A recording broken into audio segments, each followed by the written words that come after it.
అవుతున్నది. పొద్దుగాల నాస్తతో సహా పగటీలు బువ్వ పుస్తకాలు కూడా వాళ్ళే ఇస్తాం రాని రాని అని ప్రైవేట్ కు పోకుండంటే ₹1 లేకుండా చదువుకోవచ్చని కదా సర్కార్ చెప్పేది.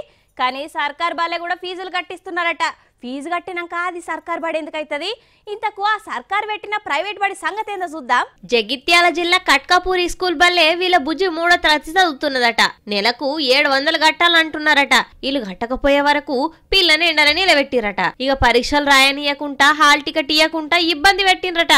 అందుకే ప్రజావాణిలా కలెక్టర్ మేడంకు వాళ్ళ వాణి వినిపించిండ్రు.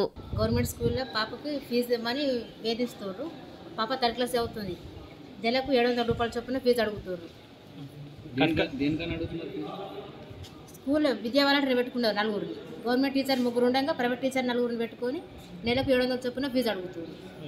సంవత్సరానికి 8,500 అవుతుంది ఫీజు. మా దగ్గర డబ్బులు లేక గవర్నమెంట్ స్కూల్ పంపిస్తున్నాం. అయితే రోజు మన ఎగ్జామ్ పెట్టిరట. పాపకి ఎగ్జామ్ ఇవ్వాలి. పాప స్కూల్ కొని నడుస్తుంది. మెడలు కొడుతురట, బెదిరిస్తురట.